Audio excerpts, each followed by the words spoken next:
Hello and welcome to Cyber Focus, your source for international business information. My name is Sarah Koh and I'm eager to introduce today's guest, Dr. Paul Polak. Now, Dr. Paul Polak is the founder and CEO of Windhorse International, a for-profit social venture with the mission of inspiring and leading a revolution in how companies design, price, market, and distribute products to benefit the 2.7 billion customers who live on less than $2 a day. And prior to founding Windhorse International, Dr. Polak started two nonprofits, d-rev, Design Revolution, and International Development Enterprises. Both aim to assist the world's poorest population through radical yet efficient measures of socially responsible entrepreneurship and education. Dr. Paul Polak is also an established author of the book titled Out of Poverty: What Works When Traditional Approaches Fail, recognized as a prime resource for practical solutions to global poverty. Today, Dr. Polak will share his insights on the effectiveness and importance of fighting worldwide impoverishment by profiting the bottom billion consumers. Dr. Polak, thank you so much for joining us. Really enjoyed being here so far. Wonderful. Well, let's start off with the first question. So you've had quite the career in working with and serving the world's poorest people. I want to know, what were the reasons or motivations for you to start such work? Just unlucky, I guess. No, I worked for 22 years as a physician and psychiatrist, and I was working with people with major mental illness who were admitted to hospitals. And I learned that their poverty was often much more significant determinant of their adjustment and their happiness and their need to be readmitted than any of the symptoms of mental illness. Some people could be talking to voices but work quite productively. Others who were very poor and didn't have work tended to have recurrence of illnesses and to be readmitted. So we started doing poverty strategies for housing, jobs, self-esteem for people with major mental disabilities living in the community. And that was very successful. Then I got curious about, because people in Denver, Colorado who were poor were living on maybe $600 or $700 a month.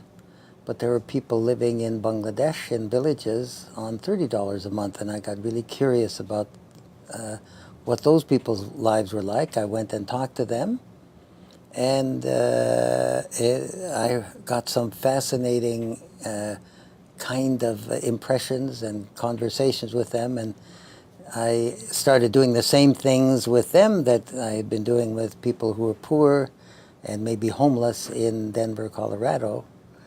And that seemed to work. So I ended up spending the next 25 years starting an organization called IDE, which designed radically affordable income-generating tools for small farmers who lived on less than $1 a day, usually earning most of their living from 1-acre farms.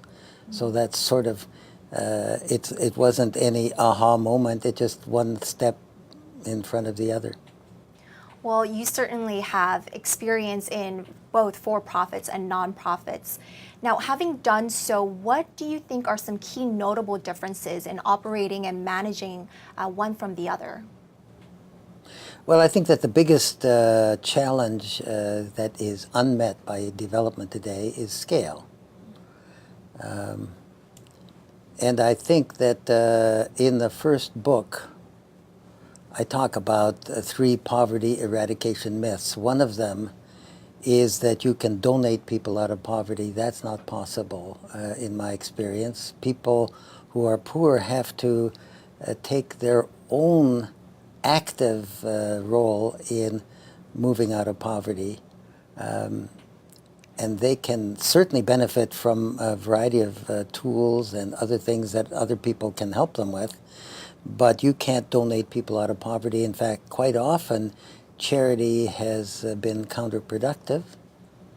I have no problem with providing food to people who are starving to death, but as soon as possible, the real meaningful help that they can get is help in helping themselves move out of poverty.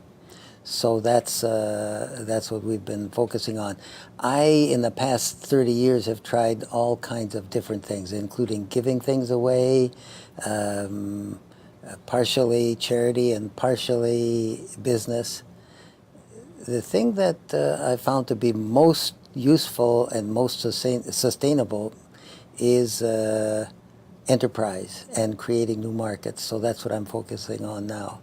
Is this where the talk less, listen more approach kind of comes in as well, that you talk about in your Well, book? any successful business knows that you have to talk to customers and understand changing customers' needs or changing customer preferences. Polaroid, for instance, went out of business because things changed.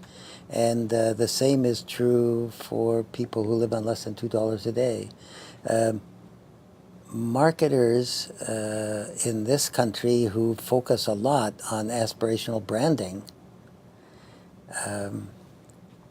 in some ways don't hold a candle to the importance of aspirational branding for poor people. It's even more important there. So there are many things that to implement aspirational branding effectively, you have to know what the hopes and dreams are of your customers. So to put it very simply, I learned early on that I needed to understand dollar-a-day customers and their preferences. So I've now interviewed some 3,000 families who live on less than $1 a day personally, walk with them through their fields, spend at least an hour with each and 6 or 7 hours with some. And they've taught me, as my teachers and friends, most of what I've learned about practical approaches to poverty and to creating new markets serving those customers.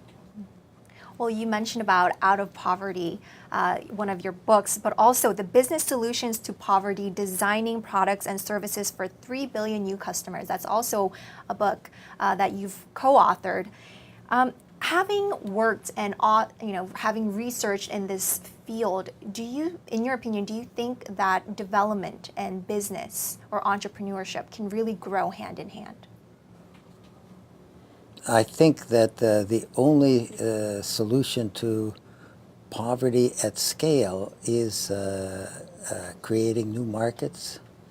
The organizations that know the most about earning more income for poor people or for other people are businesses. Most of the really very poor people in the world live in rural areas and are entrepreneurs. They're survival entrepreneurs. And so when you create new markets, for instance, with treadle pumps, a treadle pump costs $25 installed and allowed a farmer in Bangladesh to grow half an acre of vegetables in the dry season when prices were 2 or 3 times as high. It cost $25 installed. It created something like 3 million new entrepreneurial growth centers. So 3 million farmers bought them and doubled their income. It created new livelihoods for the dealers who earned 12.5%, well drillers who drilled the wells and installed the pumps, and 75 manufacturers in Bangladesh who there were little workshops who made treadle pumps. So by creating a whole new marketplace and improving productivity at the village level, the multiplier effect was huge. Treadle pumps in Bangladesh, after a number of socioeconomic studies of them, the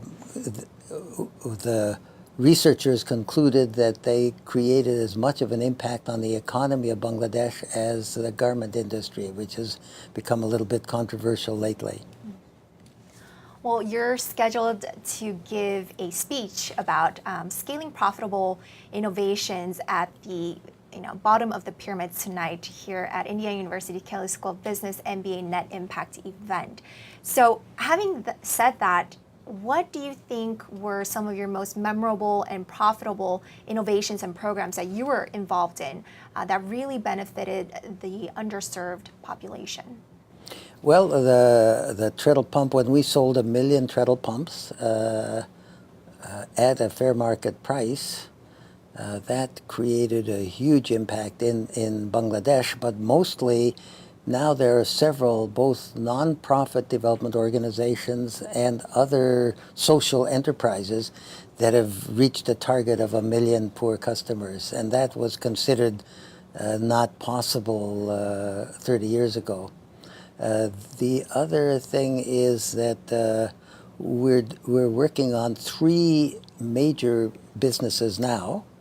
One of them has the mission of selling safe drinking water at 7 cents a day, delivered to people's homes. And I think we can reach 100 million customers with that company and make money doing it. There are 2 other companies in energy.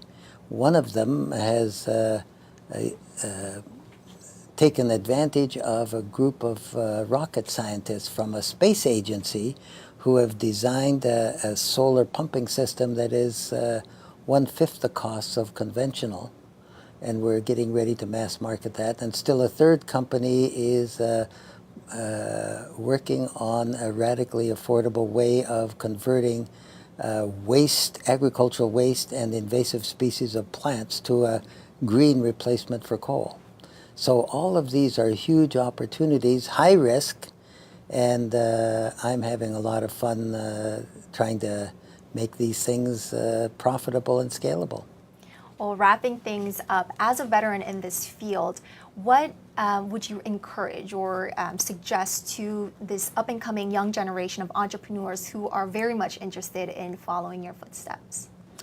I think there's an unstoppable movement of young people, students at universities, who want to learn to make a difference in addition to earn a living. But it takes some real courage to step out into an area that is not well developed, and there aren't as many jobs available. You have to almost create the job. So I'm excited by seeing so many young people willing to do that. I've talked to many of them and started talking to some of them right here. So that's exciting for me. I think you can't learn how to do this sitting here in the studio or being in a classroom. You have to go and go to where the action is, talk to the people who have the problem and listen to what they have to say. So that's the first step as far as I'm concerned. All right. Well, Dr. Paul Polak, thank you so much for coming in to speak with us today. I've enjoyed it. Thank you. Well, that's it for this edition of Cyber Focus. Thank you for joining us today. Now, if you have any questions, comments, or suggestions for future topics, please let us know. Contact us at cyber, that's CIBER, @indiana.edu.